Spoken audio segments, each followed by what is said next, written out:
فرزند زہرا یہ حالات برے ہیں۔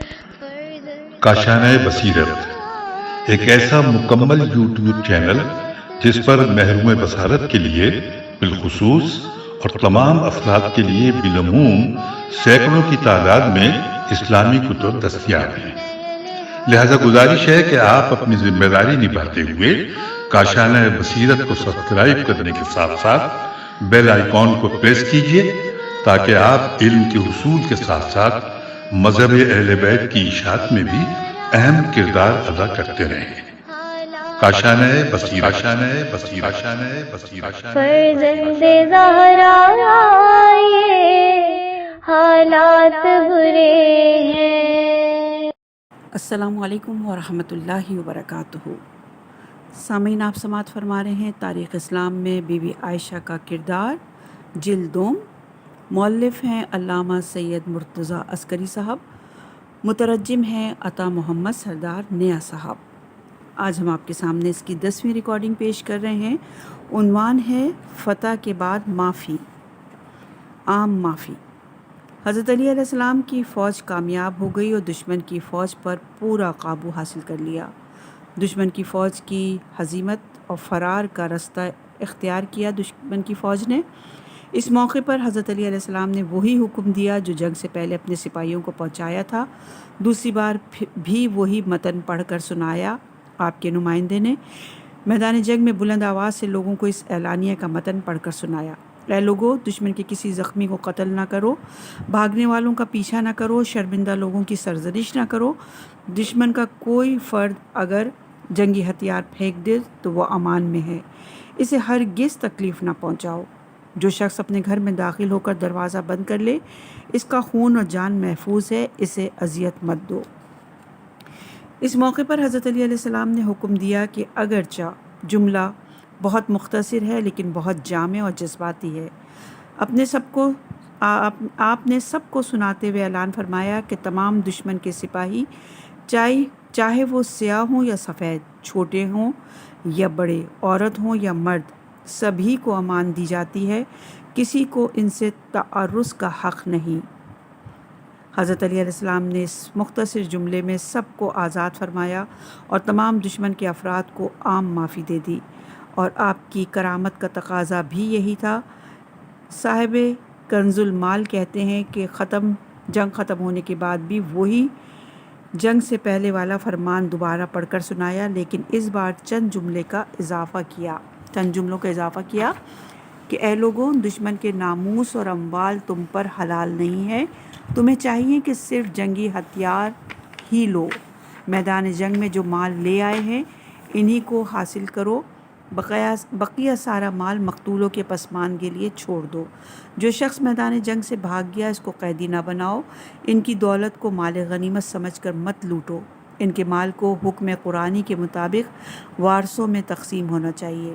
اس کے بعد حضرت علی علیہ السلام نے اپنے سپاہیوں کے سامنے اعلان فرمایا، کہا اس جنگ میں جو عورتیں اپنے شوہر سے محروم ہوئی ہیں تم ان سے شادی نہ کرو جبکہ وہ دوسرے مسلمانوں کی طرح 4 ماہ 10 دن کا عدت پوری نہ کر لیں، اس کے بعد تم انہیں عقد میں لے سکتے ہو۔ حضرت علی علیہ السلام کا منشا اس ارشاد سے یہ تھا کہ اس جنگ کے بعد دشمنوں کے ساتھ دوسرے مسلمانوں کا سا برتاؤ کرنا چاہیے۔ ہاں، یہ لوگ حضرت علی علیہ السلام کی نظر میں کافروں اور مشرکوں سے الگ تھے، ان پر کفار کا حکم لاگو نہیں ہوا تھا۔ اعتراض اور علی کا جواب۔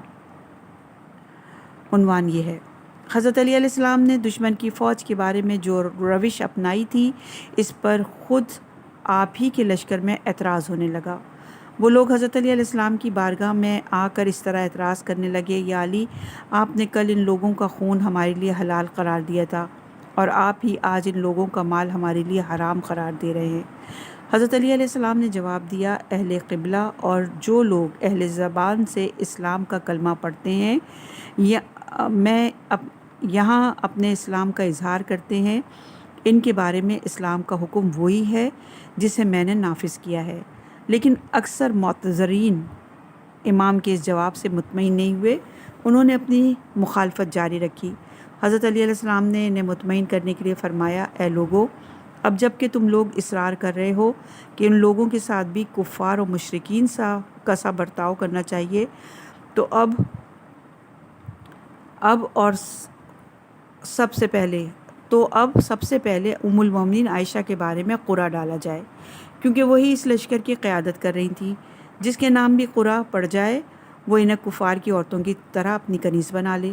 یہ سن کر تمام معترضین کو حضرت علی علیہ السلام کے اس برتاؤ کا راز سمجھ میں آیا اور وہ اپنے اعتراض پر نادم اور شرمندہ ہوئے۔ اس طرح حضرت علی علیہ السلام نے ان لوگوں کو ایک وجدانی دلیل سے خاموش کیا، لیکن اس مطلب کو پوری طرح واضح کرنے کے لیے آپ نے ایک دوسری دلیل بھی پیش کی اور فرمایا، چونکہ عائشہ کے فوجی بظاہر خدا پرست ہیں، وحدانیت خدا کی گواہی دیتے ہیں، ان کے اسی عقیدے کے مطابق کہ وہ زبان سے کلمہ پڑھتے ہیں، میں ان پر احسان کر رہا ہوں اور ایک توحید پرست مسلمان کی طرح برتاؤ کر کے ان کے فرزندوں کو ان کے مقتول باپ کا وارث بنا رہا ہوں۔ صاحب کنز المال نے یہ داستان اس طرح لکھی کہ جنگ ختم ہونے کے بعد حضرت علی علیہ السلام نے اپنے لشکر میں خطبہ دیا۔ اسی درمیان عمار یاسر نے کھڑے ہو کر کہا، اے امیر المومنین، لوگ دشمن کے مال و دولت کے بارے میں آپ پر اعتراض کر رہے ہیں۔ وہ کہہ رہے ہیں کہ ہم نے جس سے بھی جنگ کی، جس قوم و ملت پر فتح مند ہوئے، تو ہم نے ان کا مال غنیمت کی طرح حاصل کیا اور ان کے بیوی بچوں کو قیدی بنا لیا۔ حاشیے میں لکھا ہے کہ جاہلی عہد کا طریقہ یہی تھا، ابو بکر نے بھی یہی روش اپنائی تھی، جن لوگوں نے ان کی بیعت سے سرتابی کی تھی ان کے ساتھ بھی جاہلی عہد کا سا سلوک کیا تھا۔ ملاحظہ ہو کتاب عبداللہ بن سبا۔ اس طرح جن لوگوں نے ابو بکر کو زکوٰۃ دینے سے انکار کیا تھا، ان سے جنگ کی اور ان سے کفار مشرکین کا سا برتاؤ کیا، ان کا مال لشکر والوں میں تقسیم کیا۔ اسی وجہ سے جنگ جمل میں لشکر والوں کو اشتباہ ہوا کہ جس کی وجہ سے انہوں نے حضرت علی علیہ السلام کے اسلامی اور انسانی برتاؤ پر اعتراض کیا۔ اس سے پہلے کہ حضرت علی علیہ السلام عمار یاسر کا جواب دیں، آپ کے لشکر سے ایک شخص عباد ابن قیس نام کا، جو بکر ابن وائل کے خاندان سے تھا اور بہت تیز ترار و خوش بیان تھا، اپنی جگہ سے کھڑے ہو کر حضرت علی سے بولا، اے امیر المومنین، خدا کی قسم، آپ نے بصرہ والوں کے مال غنیمت کی تقسیم میں آپ نے ہم لوگوں کے ساتھ انصاف و مساوات کی رعایت نہیں کی۔ حضرت علی علیہ السلام نے فرمایا، تجھ پر افسوس ہے، میں نے تمہارے بارے میں مساوات اور عدالت کی کیسے رعایت نہیں کی؟ اس شخص نے کہا، جب آپ نے بصرہ والوں کے کسی مال و دولت کو جسے وہ میدان جنگ میں لائے تھے، اس کے علاوہ سارے مال کو ہم لوگوں پر حرام قرار دیا، ان کی عورتوں کی اسیری کو بھی حرام قرار دیا اور ان کے بیٹوں کو غلام بنانے سے بھی ہمیں منع کر دیا۔ حضرت علی علیہ السلام نے ان تمام اعتراض کرنے والوں کو مطمئن کرنے کے لیے اس مرد بکری سے خطاب فرماتے ہوئے کہا، اے بنی بکر کے بھائی، کیا تم اسلامی قانون نہیں جانتے؟ کیا یہ نہیں جانتے کہ باپ کے جرم کی وجہ سے ان کے بے گناہ چھوٹے بچوں سے مواخذہ کرنا اسلامی نقطۂ نظر سے جائز نہیں ہے، صرف اس بہانے سے کہ ان کے باپ نے ہم سے جنگ کی، ہمیں ان کے بچوں کو قیدی بنانا اور عورتوں کو کنیز بنانا جائز نہیں ہے۔ لیکن یہ جو دشمن کی عورتوں اور مال کا معاملہ ہے، یہ لوگ صرف وہی دولت جو جنگ کے موقع پر اپنے پاس رکھے ہوئے تھے اور مسلمان بھی ہیں، ہم سے برسر جنگ ہیں۔ ان کی عورتوں کا نکاح اسلامی حکم کے لحاظ سے ہوا تھا، ان کے بیٹے فطرت اسلام پر پیدا ہوئے تھے۔ ان خصوصیات کے پیش نظر جن کی میں نے وضاحت کی ہے، ان کی عورتوں، بچوں اور دولت کے بارے میں اسلام کا حکم وہی ہے جسے میں نے بیان کیا۔ تمہیں صرف اتنی اجازت ہے کہ یہ لوگ جتنا مال میدان جنگ میں لائے تھے اور تم نے اپنی چھاونی سے انہیں لوٹا ہے، انہی کو غنیمت کے طور پر لے لو اور اسی پر اکتفا کرو۔ اس مال کے علاوہ بقیہ جتنی دولت ہے وہ ان کے بیٹوں کی وراثت ہے۔ اگر کوئی شخص ہم سے جنگ اور مخالفت کے لیے نکلے تو اکیلے اسی کو ہم سزا دیں گے اور اس کا گناہ دوسروں کے ذمے ہرگز نہیں لا دیں گے، یہاں تک کہ ان کے بچوں کو بھی باپ کے کرتوت کی سزا نہیں دی جائے گی۔ اے بنی بکر کے بھائی، میں رسول خدا صلی اللہ علیہ وآلہ وسلم کی جگہ پر ہوں۔ یہ بصرہ والے میرے خلاف بغاوت پر آمادہ ہیں، انہوں نے اپنے بھائیوں کا خون بہایا، میں نے ان کے ساتھ وہی سلوک کیا جو رسول خدا صلی اللہ علیہ وآلہ وسلم نے فتح مکہ کے موقع پر لوگوں کے ساتھ سلوک کیا تھا۔ آپ نے مکہ والوں کو صرف وہی مال لیا تھا جو ساتھ لے کر آئے تھے، بقیہ ان کے حوالے کر دیا۔ حضرت علی علیہ السلام نے مزید فرمایا، اے بکری بھائی، کیا تو نہیں جانتا کہ دارالحرب یعنی کافروں کا شہر اور دارالہجرت یعنی مسلمانوں کا شہر، ان دونوں کے درمیان اسلامی قانون میں فرق ہے، کیونکہ دارالحرب کا ہر مال جو کفار سے حاصل ہو پورے طور سے مسلمانوں کا ہے، لیکن جنگ کے موقع پر دارالہجرت کا مال صرف وہی مسلمانوں کا ہوگا جو جنگ کے موقع پر ساتھ لائے ہیں، کیونکہ زبان سے وہ کلمہ توحید پڑھتے ہیں۔ اللہ تم لوگوں پر رحم کرے، خاموش رہو اور عائشہ کے لشکر والوں کی اسیری پر اصرار نہ کرو، ورنہ پھر میرے ایک سوال کا جواب دو کہ تم میں کون سا ایسا ہے کہ جنگی اسیروں کی تقسیم کے وقت عائشہ کو کنیزی کے طور پہ اپنے حصے میں لے؟ کیا تم میں کوئی ایسا ہے جو عائشہ کو کنیز بنا کر اپنے گھر میں لے جائے؟ حضرت علی علیہ السلام کی بات ابھی یہیں تک پہنچی تھی کہ آپ کے لشکر میں شور مچ گیا۔ چاروں طرف سے آوازیں آنے لگی، یا علی، ہم میں سے کوئی بھی ایسی حرکت نہیں کر سکتا۔ رسول خدا صلی اللہ علیہ وآلہ وسلم کی نسبت ایسی گستاخی ہم سے نہیں ہو سکتی کہ ان کی زوجہ کو اپنی کنیز بنائیں۔ اس کے بعد انہوں نے کہا، یا علی، آپ اپنے عمل میں حق کے راستے پر ہیں، ہم نے اعتراض کر کے سخت غلطی کی، ہم نے دھوکہ کھایا۔ یا علی، آپ کا عمل علم و دانش کی روش میں تھا، ہمارا اعتراض جہالت اور نادانی تھا۔ اب ہم اپنے گناہ سے توبہ کرتے ہیں اور اپنے اعتراض پر نادم و پشیمان ہیں۔ خداوند عالم آپ کے وسیلے سے ہمیں ہدایت و رہبری عطا کرے۔ عمار یاسر دوسری بار کھڑے ہوئے اور لشکر سے خطاب فرمایا، اے لوگو، علی کی پیروی کرو، ان کے احکام بجا لاؤ۔ خدا کی قسم وہ سیرت رسول صلی اللہ علیہ وآلہ وسلم پر عمل کرتے ہیں اور ان کی سنت سے ہرگز انحراف نہیں کرتے۔ علی وہی راہ اپناتے ہیں جس راہ پر رسول خدا صلی اللہ علیہ وآلہ وسلم نے مسلمانوں کو چلایا تھا۔ ان کی مثال ویسی ہی ہے جیسی موسیٰ کے سامنے ہارون کی تھی۔ ہارون حضرت موسیٰ کے جانشین تھے، بس فرق یہ ہے کہ رسول صلی اللہ علیہ وآلہ وسلم کے بعد کوئی پیغمبر نہیں ہوگا، اور یہ فضیلت و بزرگی حضرت علی علیہ السلام سے مخصوص ہے۔ عمار یاسر کی بات ابھی یہیں تک پہنچی تھی کہ حضرت علی علیہ السلام نے دوبارہ لوگوں سے خطاب فرمایا، جو کچھ میں تم سے کہتا ہوں اسے مانو اور میرے حکم کو نافذ کرو، کیونکہ اگر تم میرے کہنے پر عمل کرو گے تو انشاءاللہ راہ مستقیم اور سعادت ابدی پا جاؤ گے، اگرچہ اس راستے میں سختیاں اور ناکامیاں اور تلخیاں ہیں۔ اب رہ گئی عائشہ، تو ان کا عقیدہ اور باطنی نظریہ میرے بارے میں دشمنی سے بھرپور ہے، اس لیے وہ مجھے تکلیف پہنچا رہی ہیں۔ ایسی اذیت وہ کسی کے لیے بھی جائز نہیں سمجھیں گی، لیکن اس کے باوجود میری نظر میں سابق کی طرح محترم ہیں۔ ان کے کرتوتوں کو میں اللہ کے حوالے کرتا ہوں، خدا ہی ہر شخص کو اس کے گناہ کی سزا دے گا۔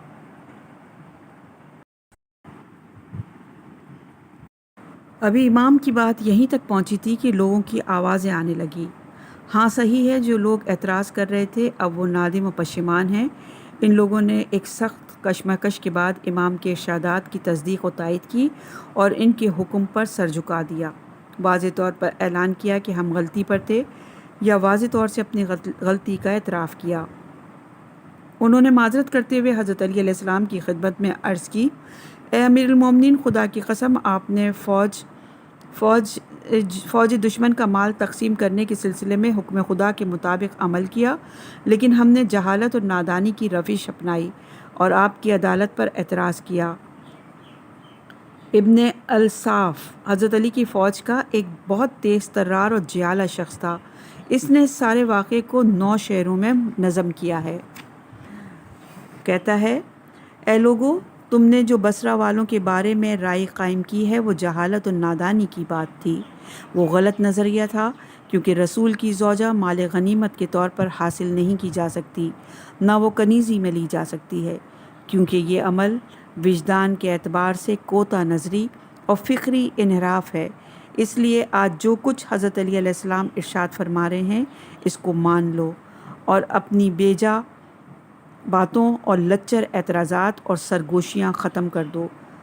حضرت علی کے فرمان کے مطابق عمل کرو، جو مال و دولت مقتولوں کے گھر میں ہے اسے مت لوٹو اور اس پر تصرف مت کرو، بس وہ جنگی ہتھیار، کپڑے اور گھوڑے جو میدان جنگ میں لائے تھے انہی کو مال غنیمت کے طور پر لے لو، وہ تمہارے اوپر حلال ہے۔ مختصر یہ کہ کچھ دشمنوں کی دولت تمہارے لیے حضرت علی جائز سمجھیں، وہ تمہارا حق ہے، تمہیں اس پر مطمئن ہونا چاہیے۔ اے لوگو، عائشہ تمہاری ماں ہے، اگرچہ ان کا جرم بہت بڑا اور لغزش زبردست ہے، وہ رسول خدا صلی اللہ علیہ وآلہ وسلم کی خاطر سے محترم ہیں، ہم پر ان کا احترام لازم ہے، ہم ان کی آبرو اور حیثیت کو محفوظ رکھنا چاہتے ہیں۔ یہ روایت تاریخ یعقوبی، کنز المال، شرح نہج البلاغہ، ابن ابی الحدید میں تفصیل سے درج ہے۔ عنوان ہے حضرت علی علیہ السلام نے طلحہ و زبیر سے کیوں جنگ کی۔ جیسے ہی ابن یساف نے اشعار پڑھے، حضرت علی کے لشکر سے ایک دوسرا شخص بولا، اے امیر المومنین، آپ نے طلحہ و زبیر سے کیوں جنگ کی؟ اس کی وجہ کیا تھی؟ حضرت علی علیہ السلام نے جواب دیا کہ میں نے طلحہ و زبیر سے اس لیے جنگ کی کہ انہوں نے میری بیعت توڑ دی تھی اور انہوں نے بے گناہ اور پاک نفس لوگوں کو قتل کیا۔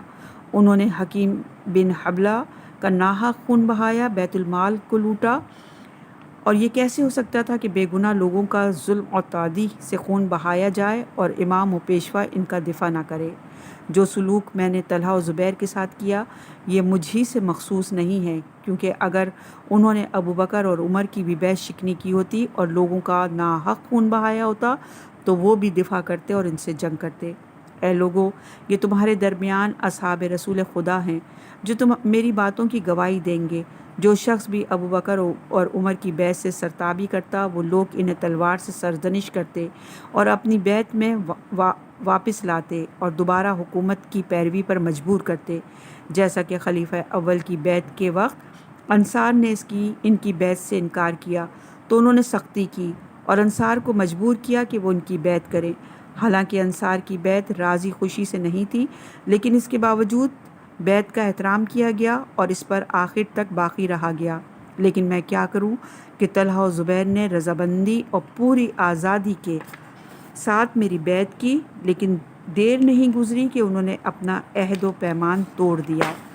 ان کے دل میں بصرہ اور یمن کی گورنری کی لالچ بھرا ہوا تھا، اس کی آرزو تھی، لیکن چونکہ میں نے ان کے اندر حرص و لالچ دیکھی اس لیے حکومت بصرہ و یمن نہیں دی۔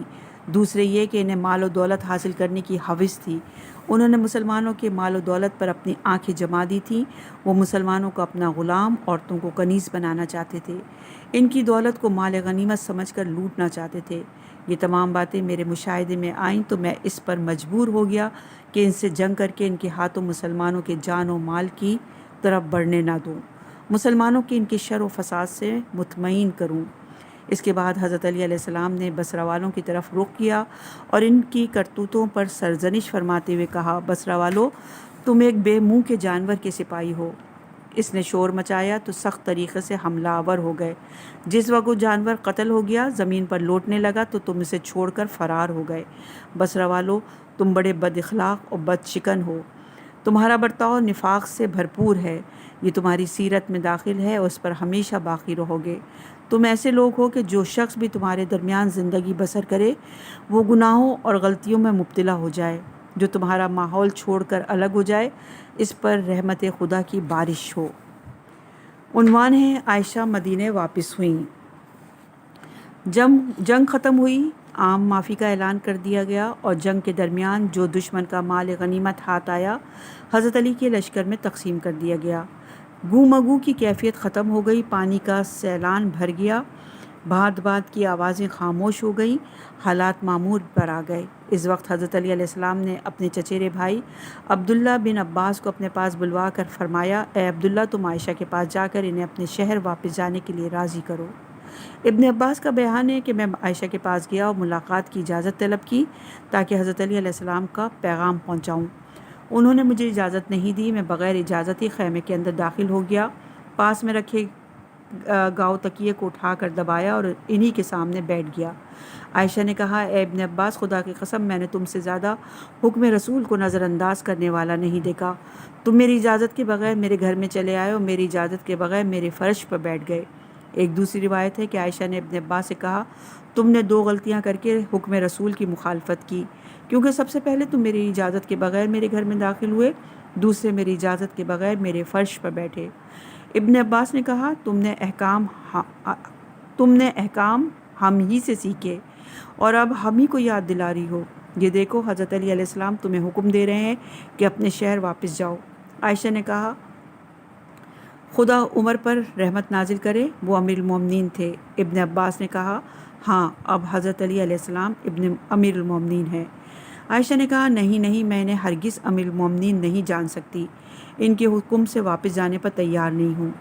ابن عباس نے کہا اے عائشہ وہ زمانہ بیت گیا، تمہاری تقرری اور برخاستگی کا تیا پاچا ہو گیا، آج تمہاری رائے اور بات کا کوئی اثر نہیں، تمہاری موافقت اور مخالفت برابر ہے۔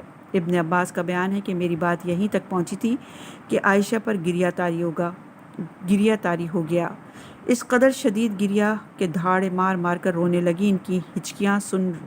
میں ان کی ہچکیاں سن رہا تھا۔ یہ روایت عقد الفرید جلد نمبر 4 صفحہ نمبر 328، شرح نہج البلاغہ جلد نمبر 2 صفحہ نمبر 82، تاریخ اعظم کوفی صفحہ نمبر 181، تاریخ یعقوبی جلد نمبر 2 صفحہ نمبر 212، مروج الذہب جلد نمبر 5 صفحہ نمبر 197 پر موجود ہے۔ پھر انہوں نے کہا اے عبداللہ ٹھیک ہے میں اپنے شہر واپس جاؤں گی، میں نہیں چاہتی کہ اس شہر میں رہوں جہاں تم دونوں ہو۔ ابن عباس نے کہا اے عائشہ خدا کی قسم ہم بنی ہاشم کی نیکی کا بدلہ یہ نہیں تھا کہ تم ہمارے خلاف بغاوت کرو، ہماری مخالفت کا راستہ اپناؤ، ہم ہی تھے کہ تمہیں ام المومنین بنایا، ہم نے تمہارے باپ کو صدیق امت بنایا۔ عائشہ نے کہا عبداللہ تم رسول خدا صلی اللہ علیہ وآلہ وسلم کو ہم سے اپنی طرف گھسیٹ رہے ہو، ان کے نام سے میرے اوپر فخر جتا رہے ہو۔ ابن عباس نے کہا ہاں ہم ایسے خاندان کے فرد ہیں، ہم اسی خاندان کے فرد ہیں، اگر تم بھی اس خاندان سے ہوتی تو میری طرح فخر و مباحات کرتی۔ ابن عباس کا بیان ہے کہ عائشہ سے گفتگو کے بعد حضرت علی علیہ السلام کی خدمت میں واپس حاضر ہوا، ساری باتیں دہرائیں، آپ نے میری پیشانی پر بوسہ دے کر فرمایا اے خانوادے ان خانوادے پر صلوات جو گویائی اور حاضر جوابی میں ہماری طرح ہیں۔ اور یہ روایت اسم کوفی اور فتول بلدان میں نقل کی گئی ہے۔ جنگ ختم ہونے کے بعد حضرت علی علیہ السلام رسول خدا صلی اللہ علیہ وآلہ وسلم کے مخصوص خچر دلدل پر سوار ہو کر بصرہ میں اس گھر کی طرف چلے جہاں عائشہ عارضی طور سے ٹھہری ہوئی تھی۔ اجازت لینے کے بعد گھر میں داخل ہوئے امیر المومنین نے دیکھا کہ عائشہ کچھ بصرے کی عورتوں کے ساتھ گریہ ازاری کر رہی ہیں۔ اس وقت حارث ثقفی کی بیٹی صفیہ اور دوسری عورتوں نے حضرت علی کو دیکھ کر کہا یا علی آپ نے ہمارے رشتہ داروں اور دوستوں کو قتل کیا، ہماری جمعیت کو درہم بھرم کیا، خدا تمہارے بھی بچوں کو یتیم کرے جیسے تم نے عبداللہ خلف کو یتیم کر کے باپ کی موت پر ان کی آنکھیں اشکبار کی ہیں۔ حضرت علی علیہ السلام نے صفیہ کو پہچان کر فرمایا اے صفیہ تمہیں اس دشمنی اور عناد پر تجھے ملامت نہیں کروں گا، کیونکہ میں نے ہی جنگ بدر میں تیرے دادا کو اور جنگ احد میں تیرے چچا کو قتل کیا ہے اور اب تیرے شوہر کو موت کے گھاٹ اتارا ہے، اور اگر میرے رشتہ داروں اور عزیزوں کا قاتل ہوتا تو اس وقت اس گھر میں جو لوگ چھپے ہوئے ہیں انہیں بھی قتل کر ڈالتا۔ اس کے بعد امیر المومنین نے عائشہ سے فرمایا اے عائشہ اپنی کتیوں کو یہاں سے بھگاتی کیوں نہیں ہو؟ عائشہ سن لو کہ اگر میں لوگوں کی سلامتی نہیں چاہتا تو ابھی اس گھر میں چھپے ہوئے لوگوں کو گھر سے نکالتا اور ایک ایک کی گردن مار دیتا۔ اسم کوفی کا بیان ہے کہ یہ سنتے ہی عائشہ اور تمام عورتوں نے چپ سادھ لی اور ان سب کی بولتی بند ہو گئی۔ اس کے بعد امیر المومنین نے عائشہ کو مخاطب کر کے سرزنش کی اے عائشہ خدا نے تمہیں حکم دیا تھا کہ اپنے گھر میں نچلی بیٹھی رہو، غیروں سے پردہ کرو، لیکن تم نے حکم خدا کی مخالفت کی، اپنا ہاتھ مسلمانوں کے خون سے رنگ لیا، لوگوں کو میرے خلاف بھڑکایا اور ظالمانہ طریقے سے عظیم جنگ کھڑی کر دی، حالانکہ تم اور تمہارے خاندان نے ہمارے ذریعے سے عزت اور شرف حاصل کیا، ہمارے ہی خاندان کے وسیلے سے تم ام المومنین بن گئی ہو۔ عائشہ اب تمہیں چلنے کے لیے تیار ہو جانا چاہیے، تم اس گھر میں جا کر رہو جہاں تمہیں رسول خدا نے بٹھایا تھا، وہاں تم زندگی کی آخری سانسوں تک رہو۔ حضرت علی علیہ السلام اتنا فرما کے وہاں سے چلے آئے۔ اسم کوفی کا بیان ہے کہ اسی کے دوسرے دن حضرت علی علیہ السلام نے اپنے فرزند حسن مجتبیٰ کو عائشہ کے پاس بھیجا۔ امام حسن نے عائشہ سے کہا میرے بابا امیر المومنین فرماتے ہیں کہ اس خدا کی قسم جس نے دانے کو شگافتہ کیا، اس خدا کی قسم جس نے انسانوں کو پیدا کیا، اگر تم نے اسی وقت مدینے کے لیے کوچ نہیں کیا تو اس بارے میں جسے تم خود جانتی ہو انجام دے دوں گا۔ جیسے ہی یہ پیغام عائشہ نے سنا فوراً اٹھ کھڑی ہوئی اور کوچ کی تیاری کرنے لگی۔ ایک عورت نے جب اس عجلت کو دیکھا تو سوال کیا کہ اے ام المومنین، عبداللہ ابن عباس آپ کے پاس آئے اور آپ سے مدینے جانے کو کہا، لیکن آپ نے ان کی بات نہ مانی، بلکہ تم نے تو ان کا کلا بلا جواب دیا، کلا با کلا جواب دیا، یعنی آمنے سامنے یا ترکی با ترکی۔ ابن عباس تمہارے پاس سے خفا ہو کر چلے گئے۔ ان کے بعد حضرت علی آئے اور تمہارے اندر ذرا بھی بے چینی نہیں تھی، لیکن جیسے ہی یہ جوان تمہارے سامنے آیا اور باپ کا پیغام پہنچایا، تمہارے انداز میں عجیب اضطراب و بے چینی پیدا ہو گئی ہے اور اس کی بات کو تم نے فوراً قبول کر لیا۔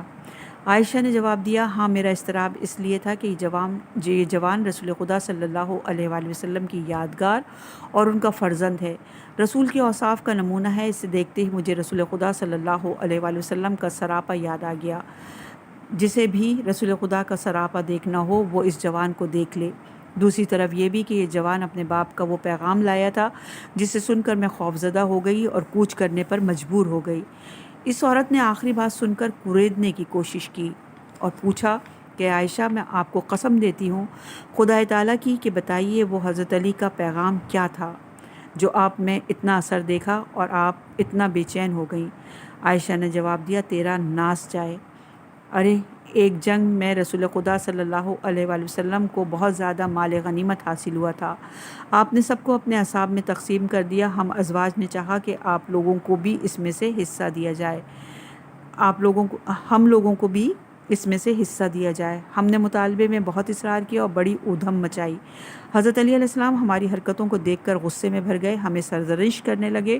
انہوں نے کہا، اب بس بھی کرو، تم نے رسول خدا صلی اللہ علیہ وآلہ وسلم کو بہت رنجیدہ خاطر کیا ہے۔ یہ سن کر ہم لوگ علی سے بھی لڑائی بھڑائی پر تن گئے، انہیں بھی سخت جواب دیا۔ حضرت علی علیہ السلام نے جواب میں یہ آیت پڑھی، سورہ تحریم کی آیت نمبر 66، اگر تمہیں طلاق دیا جائے تو خداوند عالم تمہاری جگہ تم سے بہتر اور نیک کردار عورتیں انہیں عطا کرے گا۔ ہم نے یہ آیت سن کر سخت غضبناک انداز میں اور بھی سخت جواب دیے۔ اس وقت رسول خدا کے چہرے پر آثار غضب نہ ظاہر ہوئے۔ آپ نے حضرت علی علیہ السلام کی طرف رخ کر کے فرمایا، اے علی، میں اپنی تمام ازواج کے طلاق کا اختیار تمہیں دیتا ہوں، جسے بھی تم طلاق دے دو اس سے میری زوجیت کا رشتہ ختم ہو جائے گا۔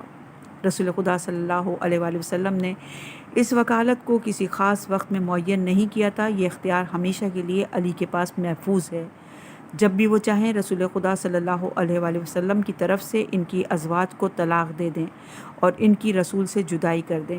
حضرت علی علیہ السلام نے جو پیغام بھجوایا تھا اس کا مطلب یہی تھا، کیونکہ اگر میں جلدی سے کوچ پر آمادہ نہ ہو جاتی تو وہ مجھے طلاق دیتے اور میری ام المومنین کی حیثیت ختم ہو جاتی۔ یہ روایت ترجمہ فتوح ابن اثم جلد نمبر 2 صفحہ نمبر 339 اور 340 پر ہے۔ کتاب عقد الفرید کے مؤلف نے لکھا کہ اس گفتگو کے بعد جب عائشہ نے مدینے جانے کا اعلان کر دیا، حضرت علی علیہ السلام نے تمام وسائل سفر عائشہ کے اختیار میں دے دیے اور انہیں 40 یا 70 عورتوں کے ساتھ مدینہ روانہ کر دیا۔ طبری کا بیان ہے کہ حضرت علی علیہ السلام نے عائشہ کے لیے بہترین وسائل سفر مہیا کیے اور انہیں 12,000 درہم بھی عطا کیے اور انہیں بہت سے عورتوں اور مردوں کے ہمراہ مدینہ روانہ کیا۔ جب وہ یہ 12,000 کی رقم عبداللہ بن جعفر کو کم معلوم ہوئی تو دوبارہ ایک مقتدیہ رقم عائشہ کو عطا فرمائی، اور یہاں پہ حاشیے میں لکھا ہے کہ عبداللہ بن جعفر حضرت علی علیہ السلام کے بھائی جعفر کے صاحبزادے تھے اور قرشی اور ہاشمی تھے۔ انہوں نے فرمایا کہ اگر امیر المومنین نے اجازت نہیں دی تو یہ تمام رقم میں اپنے ذمے لے لوں گا۔ مسعودی نے بھی عائشہ کی واپسی کے بارے میں لکھا ہے کہ حضرت علی علیہ السلام نے عبد الرحمن بن ابی بکر کو مامور فرمایا کہ اپنی بہن عائشہ کو ابن عبد قیس اور حمدان کی شریف عورتوں کے ہمراہ مدینہ پہنچا دیں۔ اس واقعے کو یعقوبی اور ابن اسم نے بھی اپنی تاریخوں میں لکھا ہے، فرق صرف یہ ہے کہ انہوں نے عبد الرحمن کا نام نہیں لکھا، اور یہ روایت عقد الفرید جلد نمبر 4 صفحہ نمبر 328 شرح نہج البلاغہ جلد نمبر 2 صفحہ نمبر 82، تاریخ یعقوبی جلد نمبر 2 صفحہ نمبر 213، مروج ذہب جلد نمبر 5 صفحہ نمبر 197 پر موجود ہے۔ ان کی ماں اسماء بنت امیس سے خشمی تھیں۔ ان کے ماں باپ دونوں ہی اوائل میں حبشہ انہوں نے ہجرت کر لی تھی۔ وہیں حبشہ میں عبداللہ پیدا ہوئے۔ وہ پہلے مسلمان مولود تھے جو حبشہ میں پیدا ہوئے اور اپنے باپ جعفر کے ساتھ مدینے واپس ہوئے۔ جب ان کے والد کا انتقال ہوا تو ان کی ماں اسماء نے ابو بکر سے عقد کر لیا۔ اس طرح عبداللہ اور محمد بن بکر مادری بھائی ہیں۔ اس طرح محمد اور عائشہ پدری بھائی نہیں تھے۔ جس طرح محمد اور عائشہ پدری بھائی نہیں تھے۔ عبداللہ 10 سال کے تھے کہ رسول خدا صلی اللہ علیہ وآلہ وسلم نے انتقال فرمایا۔ عبداللہ بڑے کریم، حلیم اور عرب کے سخی ترین لوگوں میں شمار ہوتا ہے۔ 80 ہجری یا 84 ہجری یا پھر 85 ہجری میں 90 سال کی عمر میں انتقال کیا۔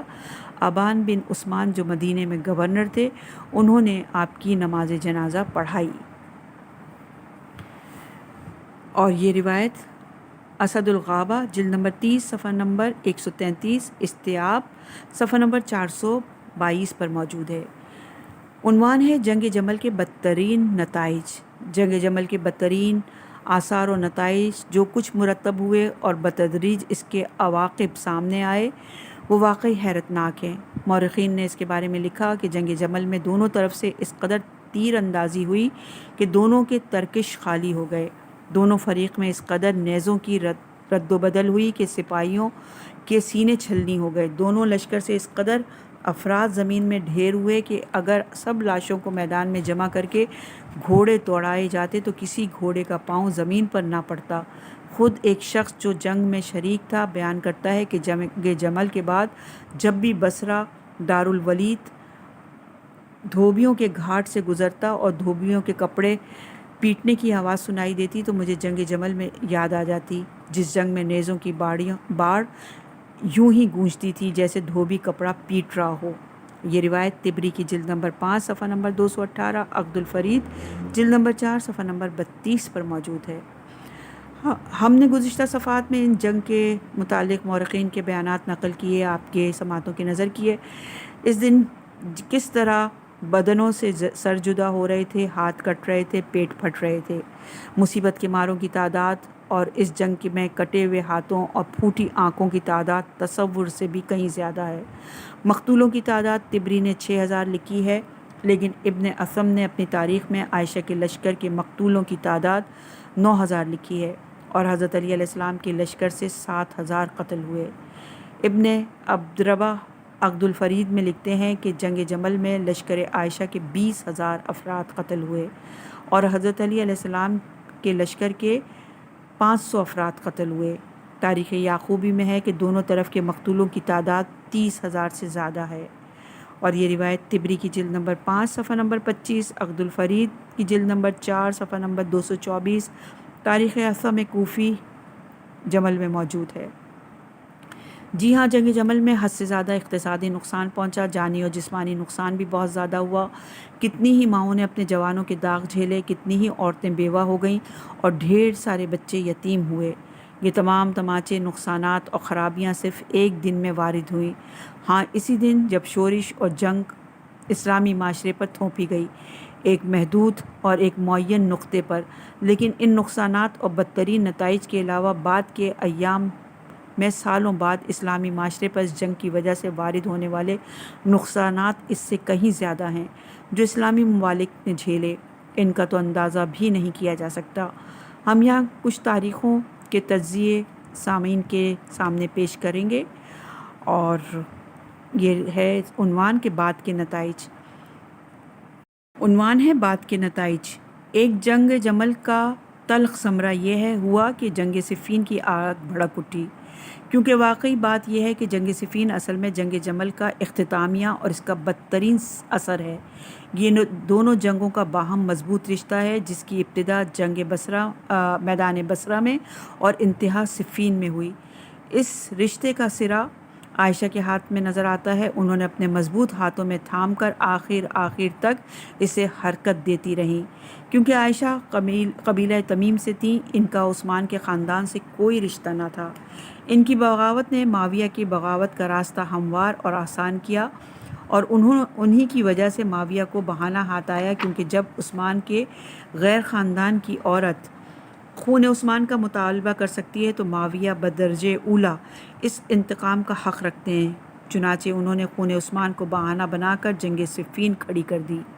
نمبر 2 کہ انتقام عثمان کا مطالبہ عائشہ اس بات کا سبب بنا کر معاویہ کہ خلافت کو اپنے خاندان بنی امیہ میں موروثی حیثیت سے قرار دیں، کیونکہ خلیفہ مقتول انہی کے خاندان سے تھے۔ انہوں نے خلافت کو اس طرح موروثی قرار دیا کہ کسی دوسرے خاندان میں منتقل ہونا ممکن نہ ہو۔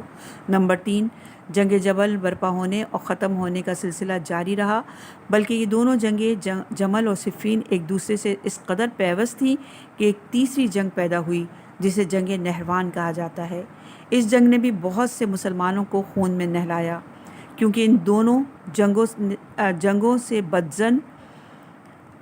جنگوں سے بد باطن لوگوں میں تنگ نظری اور برے نظریات پیدا کر دیے، اور ایسی کوتا فکری پیدا کر دی کہ لوگ تشویش اور اضطراب کی زد میں آ گئے۔